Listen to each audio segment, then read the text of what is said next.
नमस्कार। SBT news में आपका स्वागत है। पेश है 17 दिसंबर मंगलवार दोपहर 3:15 बजे राजस्थान की 15 बड़ी खबरें।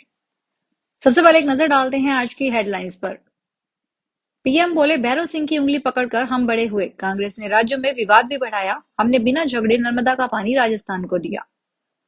पीएम मोदी के कार्यक्रम में शामिल होने आ रहे भाजपा नेताओं की कार दुर्घटनाग्रस्त, 3 घायल। स्कूलों में शीतकालीन अवकाश की तिथि पर संशय। भागवत बोले, अहंकार दूर रखें नहीं तो गड्ढे में गिरेंगे। राष्ट्रपति का फर्जी फेसबुक अकाउंट बनाकर पैसे ऐंठने की कोशिश कर रहे स्मैकर्स। और अब खबरें विस्तार से सुनिए। प्रधानमंत्री नरेंद्र मोदी ने जयपुर में पानी विवाद पर कहा कि कांग्रेस ने समाधान की बजाय राज्यों के बीच जल विवाद को ही बढ़ावा देती रही। मैं जब गुजरात का मुख्यमंत्री था, सरदार सरोवर डैम पर बना और नर्मदा का पानी देना था। उसे रोकने के लिए कांग्रेस और कुछ एनजीओ ने तरह तरह के हथकंडे अपनाए, लेकिन हम पानी का महत्व समझते थे। पीएम ने कहा कि जिस समय नर्मदा का पानी राजस्थान पहुंचा, यहाँ के जीवन में उमंग और उत्साह का संचार हुआ। हमने बिना किसी झगड़े के नर्मदा का पानी राजस्थान को दिया। मोदी ने कहा, उस समय भैरव सिंह जी और जसवंत सिंह जी मिलने के लिए आए थे। मैंने पूछा कैसे आए, क्या काम है, तो कहा कोई काम नहीं, केवल मिलने आए हैं। भैरव सिंह जी तो उंगली पकड़कर हम कई लोग बड़े हुए हैं। वह आकर मेरे सामने बैठे नहीं, वह मेरा सम्मान करना चाहते थे। मैं यह देखकर मैं अवाक रह गया। भजन लाल सरकार के 1 वर्ष पूरा होने पर हो रहे कार्यक्रम में पीएम ने केसी की ईआरसीपी परियोजना का शिलान्यास भी किया। मोदी ने आज 46,000 करोड़ से ज्यादा की योजनाओं का उद्घाटन शिलान्यास किया। कार्यक्रम में राजस्थान और मध्य प्रदेश के बीच पीकेसी ईआरसीपी को लेकर फरवरी 2024 में हुए समझौते को पहली बार सार्वजनिक किया गया है। जयपुर में प्रधानमंत्री नरेंद्र मोदी के कार्यक्रम में शामिल होने सवाई माधोपुर से आ रहे भाजपा नेताओं की स्कॉर्पियो की ट्रक से भिड़ंत हो गई। आज सुबह करीब 7 बजे हुए एक्सीडेंट में नगर परिषद सभापति के पति सहित 3 नेता घायल हो गए। एक्सीडेंट कुस्तला टोल के पास हुआ। तीनों घायलों को सवाई माधोपुर के जिला अस्पताल में एडमिट करवाया गया है। एक घायल को जयपुर रेफर किया गया है। राजस्थान के स्कूलों में शीतकालीन अवकाश की घोषणा इस समय तक हो जाती थी, लेकिन इस बार संशय की स्थिति बनी हुई है।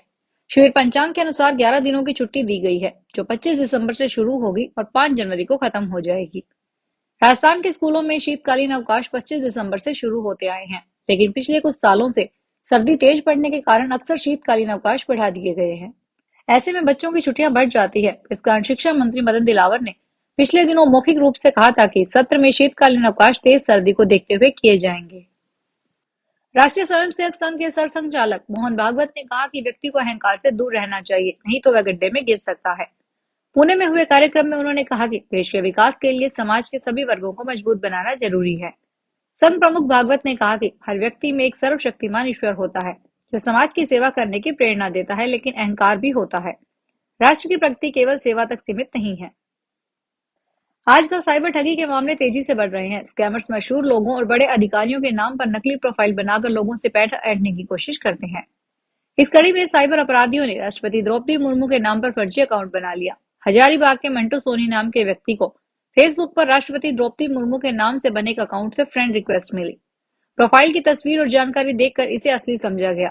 इसके बाद मंटू को मैसेज आया जिसमें लिखा था, जय हिंद, आप कैसे हैं। फिर उस अकाउंट पर व्हाट्सएप नंबर मांगा गया। रांची के एसएसपी चंदन सिन्हा ने कहा कि इस मामले की जांच शुरू हो गई है। हरियाणा के गुरुग्राम में पुलिस ने रैपर बादशाह का ट्रैफिक नियम तोड़ने पर 15,500 रुपए का चालान काट दिया। जिस थार गाड़ी में बादशाह आए थे, वे रॉन्ग साइड चल रही थी। पुलिस ने ट्रैफिक रूल्स तोड़ने पर 3 धाराएं लगाई है। हालांकि थार गाड़ी बादशाह की नहीं है। बादशाह शनिवार 15 दिसंबर को गुरुग्राम में सेक्टर 68 में करण औजला के कॉन्सर्ट में आए थे। इस दौरान उनके काफिले में शामिल गाड़ियों को रॉन्ग साइड से ले जाया जा रहा था। इसके बाद सोशल मीडिया प्लेटफॉर्म पर लोगों ने सवाल उठाए। पोस्ट वायरल हुई तो पुलिस ने एक्शन लिया। राजस्थान में एक बार फिर कांग्रेसियों की फूट उजागर हो गई है। जयपुर में कांग्रेस के प्रदेश पदाधिकारियों की बैठक में बैनर पर राष्ट्रीय महासचिव सचिन पायलट का फोटो नहीं होने के मुद्दे पर कल जिस प्रकार विवाद हो गया, उससे जाहिर है कि कांग्रेस में अभी सब ठीक ठाक नहीं है। पीसीसी में हुई बैठक में विवाद उस समय शुरू हुआ जब पायलट समर्थक पदाधिकारियों ने बैठक के दौरान सचिन की फोटो नहीं लगाने पर आपत्ति जताई। इस पर प्रदेशाध्यक्ष गोविंद सिंह डोटासरा ने प्रोटोकॉल का हवाला दिया, लेकिन पायलट समर्थक पदाधिकारी इससे सहमत नहीं हुए और कई तल्ख कमेंट किए। इस पर डोटासरा ने कह दिया कि आप भाजपा का काम मत कीजिए, सब नेता एक हैं। साथ ही कहा, हम पायलट साहब के विरोधी नहीं हैं। बैठक के दौरान प्रदेश सचिव नरपत मेघवाल और इसके बाद विधान माथुर ने पोस्टर में सचिन पायलट की फोटो नहीं लगाने पर नाराजगी जताई। दोनों नेताओं ने कहा कि बैठक के बैनर पर सचिन पायलट का फोटो नहीं है, इससे क्या संदेश देना चाहते हैं। हम एक तरफ पार्टी को मजबूत करने की बात करते हैं और दूसरी तरफ फोटो तक नहीं लगाते। राष्ट्रीय मानवाधिकार आयोग ने राजस्थान के 2 मामलों में सख्त रुख अपनाया है। इसके तहत समता संज्ञान लेते हुए राजस्थान के मुख्य सचिव और डीजीपी को नोटिस दिया। साथ ही आयोग ने निर्देश दिया कि 2 सप्ताह में विस्तृत रिपोर्ट जमा करवाएं। राजस्थान के ये 2 मामले बेहद दर्दनाक थे। पहला मामला दौसा जिला के कालीहाट गांव का है। गत दिनों 150 फीट गहरे बोरवेल में गिरने और 56 घंटे तक फंसे रहने के बाद 5 वर्षीय बालक आर्यन की मृत्यु हो गई। कहा जा रहा है कि बच्चा खेत में खेलते समय बोरवेल में गिर गया था। धौलपुर जिले की बांडी उपखंड में हाईवे 11B पर चिलाचौंद गांव के पास श्रद्धालुओं से भरा टेम्पो पलट गया। हादसे में 6 लोग घायल हो गए। 2 महिलाओं को गंभीर हालत में जिला अस्पताल धौलपुर रेफर किया गया है। घटना बीती रात चिलाचौंद गांव के पास हुई। जानकारी के अनुसार टेम्पो सवार लोग आगरा देवली से आंगई गांव स्थित बाबा भैरवनाथ के दर्शन के लिए जा रहे थे। अचानक टेम्पो अनकंट्रोल होकर सड़क किनारे पलट गया। सर्दियों में ठुठुरा देने वाला पौष माह शुरू हो गया है। इस माह में 16 पर्व व त्योहार आएंगे। इसमें सर्दी का प्रकोप बढ़ता है, जिसकी वजह से भगवान को पोष खिचड़ा का भोग लगाया जाता है। राजस्थान में विभिन्न स्थानों पर मंदिर में पोष बड़ा महोत्सव आयोजित होंगे। इसमें भगवान को दाल व गर्म मसालों से बना पोष बड़ा और गाजर मूंग दाल का हलवा प्रसादी का भोग लगाया जाएगा। पंडितों ने बताया कि पोष का महीना 13 जनवरी को रहेगा। पुराणों के अनुसार पोष में सूर्य पूजा करने से उम्र बढ़ती है। हर महीने सूर्य अलग रूप में पूजा करने का विधान है, इसलिए पोष माह में भग नाम के सूर्य की उपासना की जाती है। राजस्थान में राज्य पशु ऊंट की घटती संख्या को थामने के लिए राज्य सरकार की ओर से ऊंट संरक्षण और विकास मिशन के तहत ऊंट पालकों को सरकारी योजनाओं से जोड़ने के साथ साथ ऊंट संरक्षण के लिए प्रयास किए जाएंगे।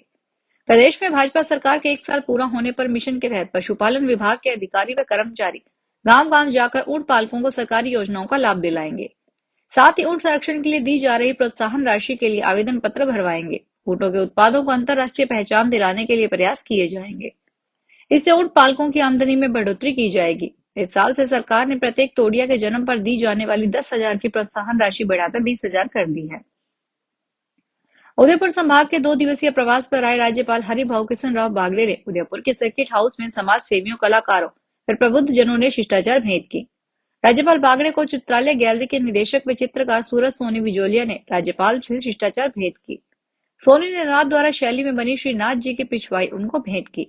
राज्यपाल ने कलम की बारीकियों की जानकारी ली। साथ ही चित्रकार ओम प्रकाश सोनी बिजोलिया ने कालक्रम में नष्ट हुए चित्रों के जीर्णोद्धार के अमूल्य योगदान के लिए प्रशंसा की। अलवर शहर में भीड़-भाड़ वाली जगहों पर बाइक चोरी करने वाले 2 युवकों को पुलिस ने पकड़कर उनके कब्जे से चोरी की 12 बाइक बरामद की है। दोनों आरोपी किशनगढ़ के रहने वाले हैं। अभी इनके कब्जे से और भी बाइक बरामद हो सकती है। पकड़े गए आरोपी गोविंदगढ़ थाना क्षेत्र के बरवाड़ा निवासी संदीप उर्फ मोनी व सावन सिंह है। झुंझुनू जिले के पुलिस कर्मियों को नए साल से 15 दिन में 1 दिन की छुट्टी मिलेगी। झुंझुनू के एसपी शरद चौधरी ने यह आदेश जारी किया है। इससे पुलिस कर्मियों को अपने परिवार के साथ समय बिताने और निजी काम करने का मौका मिलेगा। पुलिस कर्मियों की लंबे समय से चली आ रही साप्ताहिक अवकाश की मांग को देखते हुए यह फैसला लिया गया है। अलवर जिले में लगातार दूसरे दिन बर्फ जम गई। बीती रात को कई जगह पर न्यूनतम तापमान 2 डिग्री सेल्सियस के आसपास दर्ज किया गया, लेकिन दिन में धूप निकलने से राहत मिल गई। दिन का तापमान 21 डिग्री सेल्सियस के आसपास है। सर्दी बढ़ने से फसलों पर पूरी रौनक है। अलवर जिले में सुबह 4 बजे से पहले ही पाला जमा मिला। करीब 7 बजे के आसपास सूरज उगने के बाद आज सुबह ही सफेद चादर साफ नजर आई। गेहूं व सरसों की फसल पर ओस भी कई जगहों पर जमी मिली। फिलहाल इस बुलेटिन में इतना ही। फिर हाजिर होंगे बड़ी खबरों के साथ। अगर आप भी अपने आसपास की छोटी बड़ी और महत्वपूर्ण खबरों से अपडेट रहना चाहते हैं तो सब्सक्राइब कीजिए हमारे चैनल एसपीटी न्यूज को और प्रेस कीजिए बेल आइकन पर।